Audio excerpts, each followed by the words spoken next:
2월 14일 본문과 함께 매일 성경 묵상을 시작하도록 하겠습니다. 오늘 함께 나눌 말씀은 마가복음 2장 13절에서 28절까지의 말씀입니다. 예수께서 다시 바닷가에 나가심에 큰 무리가 나왔거늘 예수께서 그들을 가르치시니라. 또 지나가시다가 알페오의 아들 레위가 세간에 앉아있는 것을 보시고 그에게 이르시되 나를 따르라 하시니 일어나 따르니라. 그의 집에 앉아 잡수실 때에 많은 세리와 죄인들이 예수와 그의 제자들과 함께 앉아있으니 이는 그러한 사람들이 많이 있어서 예수를 따름이로라. 바리새인들의 서기관들이 예수님께서 죄인 및 세리들과 함께 잡수시는 것을 보고 그의 제자들에게 이르되 어찌하여 세리 및 죄인들과 함께 먹는가? 예수께서 들으시고 그들에게 이르시되 건강한 자에게는 의사가 쓸데없고 병든 자에게라야 쓸데있느니라. 나는 의인을 부르러 온 것이 아니요 죄인을 부르러 왔노라 하시니라.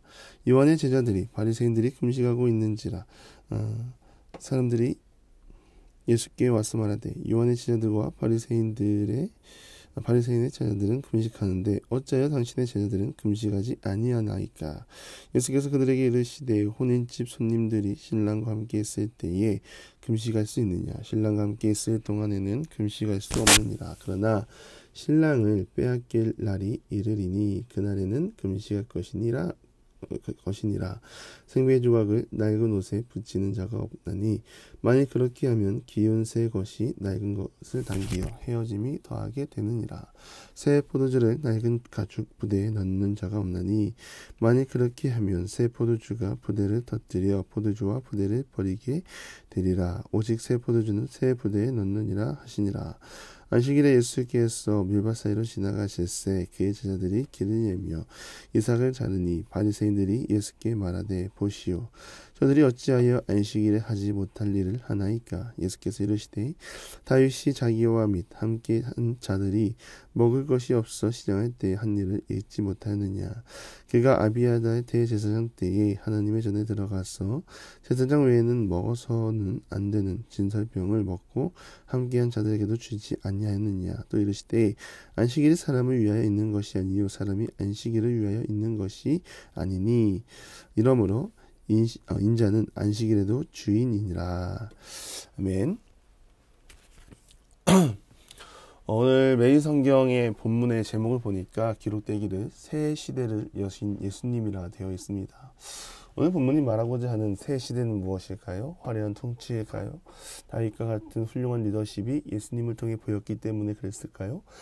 오늘 본문을 보면 새 시대는 다른 것에 있지 않습니다. 사람의 본성으로 보고 행했던 일반적인 관습을 끊어내고 하나님의 통치 질서를 심는 것입니다.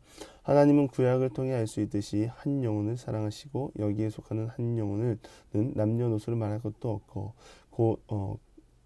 고아나 가난한 자, 이 땅에서 소외된 모든 사람들이 포함되는 것입니다. 근데 우리는 그런 질문을 할 수 있죠. 하나님은 이스라엘 백성들만 사랑하시는데 어찌 이방인들이 사랑을 받을 수 있나요? 정말 그렇게 보이십니까?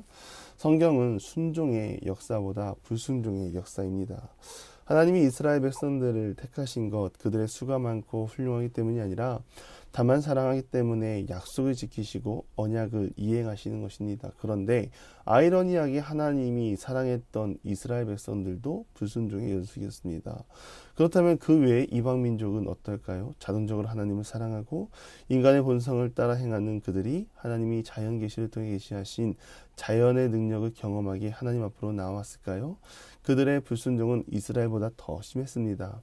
기회가 있음에도 기회를 박탈당하고 하나님 편에 서는 것이 아니라 하나님과 반대되는 자리에서 자신의 목적을 위해 살아갔습니다. 그럼에도 놀라운 것은 여전히 하나님이 이들을 사랑하신다는 것입니다. 새 시대가 열렸다는 것은 종교적 우월감으로 사람을 바라본 것이 아니라 눈물 흘리고 안타까워하는 마음, 긍휼한 마음으로 사람을 봤다는 것입니다. 그 중에 오늘 본문에 레위가 속해 있습니다. 레위는 우리가 알다시피 세간 업무를 보는 자입니다.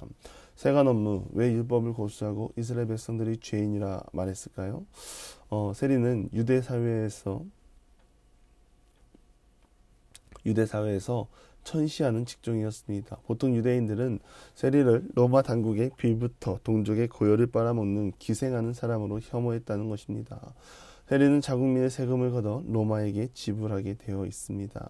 그래서 매국노 소리를 듣는 것이죠. 누군가는 해야 할 일들입니다. 그러나 세가는 돈이 있는 곳이고 돈을 지키기 위해 사람을 부르니 돈이 필요하고 또 정해진 세금 외에 더 많은 돈을 걷어야 하는 문제가 발생합니다. 또한 이들은 자국민이 죄인이라 말하니 이들끼리 공동체를 만들어 자신들의 힘을 유지하기 위해 부당한 이익을 거두며 자리를 지켰던 것입니다. 이러한 모습들이 매국노라는 소리를 듣고 이들이 죄인 취급받는 것입니다. 죄인들 누가 봐주기는 합니까? 관심을 가져줍니까? 레이는 세간에 앉아 자신의 일을 하지만 공허함 속에 채워지지 않는 기쁨으로 고갈되며 자리를 지키고 있는 것입니다. 사람들의 손가락질 속에 예수님이 레이를 보시고 말씀하십니다. 나를 따르라. 레이는 일어나 따릅니다. 부름이 있고 순종이 있고 하나님의 능력이 레이의 삶 가운데 임하는 방법입니다. 우리는 부름이 있을 때 아멘 순종하고 나아가시기 바랍니다. 부름에 순종하는 자는 주님의 능력을 경험할 줄 믿습니다. 문제는 세리의 집에 초대되어 함께 식탁교제를 나누는 예수님입니다. 율법에 열심히 있었던 자들은 도무지 이해가 되지 않는 것입니다. 이미 예수님은 마을 회당을 돌며 율법을 남다른 권위로 가르치심을 선보였죠. 그랬던 예수님이 유대인이 정죄한 죄인과 매국노라고 하는 죄인과 밥을 먹고 있는 모습에 분노를 참지 못하는 상황입니다. 그리고 이들은 율법의 가르침은 좋았으나 행동은 바르지 못하다는 식으로 정죄하고 비난합니다. 이때 예수님의 말씀은 비난하는 자들의 전곡을 찌르십니다. 건강한 사람은 의사가 필요 없고 쓸데없는 병든 자에게 의사가 필요하다. 나는 의인을 부르러 온 것이 아니라 죄인을 부르러 왔다. 누가 병든 자입니까? 율법으로 예수님을 정죄하는 자들이 아닐까요? 사람은 자신의 연약함, 실수, 부족함, 부끄러움을 인정하지 않습니다. 거부하죠. 그러나 자신의 기준으로 했을 때 누군가를 판단하고 정죄하는 것은 잘합니다. 그쪽에는 선수입니다. 누가 치유받고 회복할 수 있는 부류입니까? 자신의 죄를 인정하는 사람입니다. 그러나 율법학자들, 바리새인들 중에 문제는 자신의 죄를 인정하고 하나님 앞에 나오는 사람이 없습니다. 내가 맞다고 말하는 사람만 있고 타인을 정죄하는 사람만 있지 내가 틀렸다고 말하는 사람이 없다는 것이죠. 이들이 병자, 이들이 환자입니다. 우리는 어떻습니까? 지금 예배하고 있다고 나는 건강한 사람이라 착각하고 있는 것은 아닌지요. 우리는 병자, 환자, 죽어 마땅한 자입니다. 깎아내리는 것이 아니라 인간의 현 주소입니다. 나는 그렇지 않다고 교만한 모습으로 나아가면 결국은 절망을 경험하는 것입니다. 하나님 앞에서 겸손하게 행하는 우리 모두가 되기를 바랍니다. 겸손은 연약함에 대한 고백이며 인정이 필요합니다. 나는 주님이 필요하다고 말하는 인생입니다. 우리가 그렇게 살고 주님의 부름에 날마다 초대되어 나아가고 또 우리도 내 눈에 보이는 대로 생각하지 아니하고 주님의 선한 마음을 닮아 행하는 모두가 되기를 바랍니다. 더 이상 율법이 아니라 예수님입니다. 그 다음은 금식 논쟁입니다. 요한의 제자들과 바리새인들은 금식을 하고 있었고 예수님은 레위와 함께 잔치를 열고 계신 상태입니다. 예수님의 잔치는 혼인잔치로 확장이 됩니다. 혼인잔치의 주인공은 신랑과 신부입니다. 일생의 가장 기쁜 날 참여하는 모두가 그 기쁨을 누립니다. 예수님은 혼인집 신랑이고 신랑과 함께 혼인잔치에 참여한 제자들은 금식이 아니라 신랑과 함께 마음껏 기쁨을 누리는 일로 초대를 받는 것입니다. 그런데 후에 신랑을 빼앗기는 날이 온다고 합니다. 그날 금식해야 하지 전신날에 금식을 하는 것은 미련한 사람이라 말하는 것이죠. 왜 금식이 문제입니까? 율법에 금식에 대한 규정이 있었습니다. 금식의 참 의미가 무엇입니까? 나를 잊게 하는 모든 공급을 끊어내는 것을 말합니다. 끊어내고 하나님께 소망을 두고 하나님을 의지하여 하나님의 능력을 구하는 것입니다. 그런데 율법을 정해놓고 일주일에 3번 해라. 안 지키면 죄다. 강요가 버린 상황입니다. 금식의 참 의미가 사라지고 행위적이고 위선적인 모습으로 변한 것입니다. 예수님은 이러한 시대에 오셔서 어그러진 질서를 바로잡아 주셨습니다. 그래서 예수님이 새 시대를 열어주셨다 말하는 것입니다. 새 시대를 바라보는 눈은 죄인된 본성으로 바라보는 것이 아니라 사랑의 눈으로 바라보는 것입니다.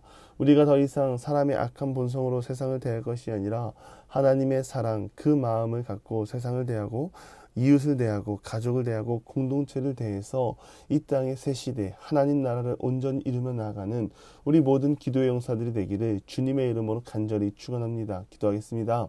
새 시대를 여신 예수님, 더 이상 우리는 사람의 악한 본성을 따라 행하지 아니하고 예수님이 보여주신 모습을 따라 행하고 나가는 그런 믿음의 사람이 되게 하여 주시옵소서.